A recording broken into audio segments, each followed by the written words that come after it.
Very warm welcome to all of you in Shiksha sphere. My name is Lavina Sunil Govindani. Last lecture में हमने study किया था vapour pressure of liquid liquid solution and in today's class we are going to study vapour pressure of solution of solid in liquid.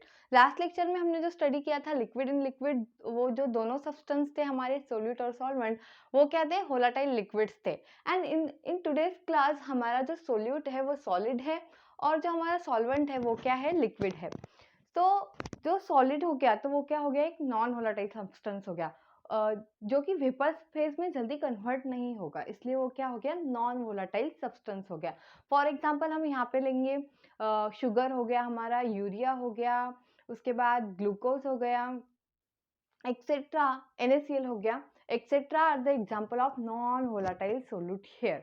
And ऐसे भी mixture होते हैं जैसे कि हमारे आयोडीन हो गया और उसके बाद सल्फर हो गया इन CS2 यानी कार्बन डाइसल्फाइड में वो सोल्यूबल होते हैं। वो भी एक एग्जाम्पल है सॉलिड इन लिक्विड सॉल्यूशंस के।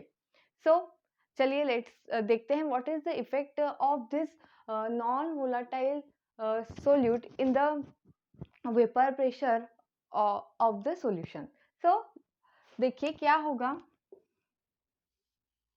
ये हमारा सोल्यूट है, ये हमारा सॉल्वेंट है। यहाँ पे कुछ मॉलिक्यूल्स होंगे हमारे सॉल्वेंट के। सॉल्वेंट क्या है हमारा? यहाँ पर वोलाटाइल सब्सटेंस है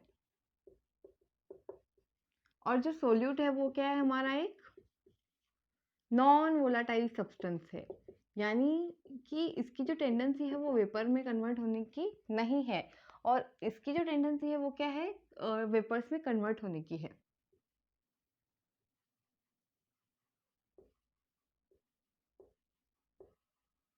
तो सोल्यूट और सॉल्वेंट से क्या बन जाएगा? हमारा सॉल्यूशन बन जाएगा।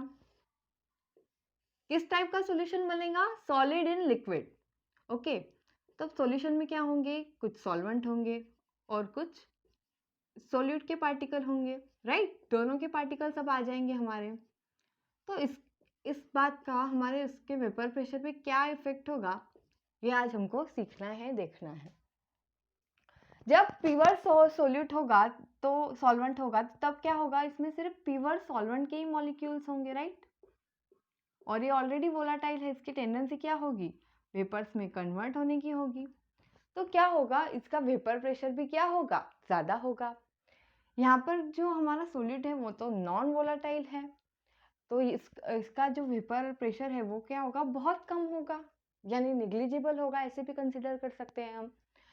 पर क्या होगा जब इन दोनों को मिक्स करके हम सॉल्यूशन बना देंगे, तो क्या होगा कि इसमें सोल्यूट और सॉल्वेंट के मॉलिक्यूल्स आ जाएंगे, राइट?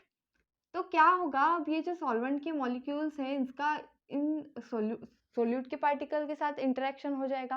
ये जो सोल्यूट के पार्टिकल होंगे वो भी सरफेस पे आ जाएंगे हमारे सॉल्वेंट के पार्टिकल्स के साथ। तो ये क्या करेंगे? हमारे जो दूसरे सॉल्वेंट के मॉलिक्यूल्स हैं उनको वेपर्स में कन्वर्ट होने के लिए क्या करेंगे? ब्लॉक करेंगे। और इसके वजह से क्या होगा? इसका जो वेपर प्रेशर है वो क्या हो जाएगा? हमारे ओरिजिनल सॉल्वेंट से क्या हो जाएगा? लेस हो जाएगा।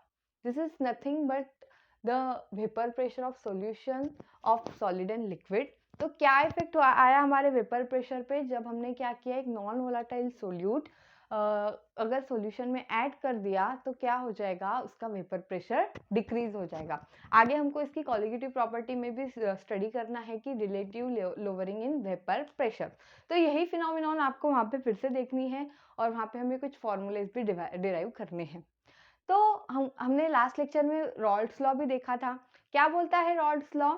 The vapour pressure is directly proportional to its mole fraction.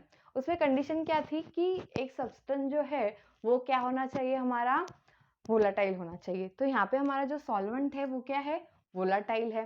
तो क्या होगा? यहाँ पे हमारा रॉल्ड्स लॉ क्या होगा? अप्लीकेबल हो जाएगा।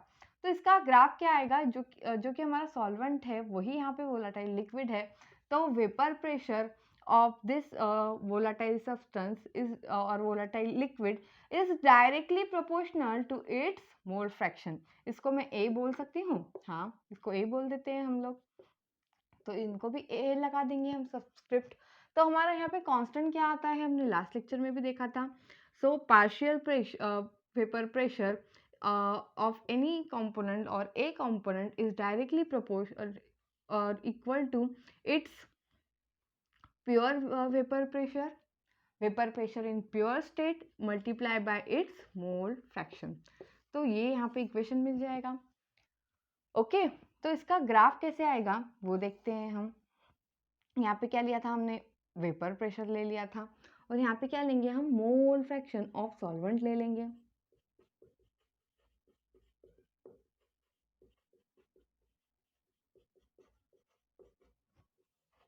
इसको x बोल देंगे. तो यहाँ पे क्या होगा, जो हमारा सोल्यूट है उससे रिलेटेड तो कोई ग्राफ नहीं आएगा, और ये जो इक्वेशन है वो कैसा दिख रहा है हमको, y = mx जैसे दिख रहा है, राइट.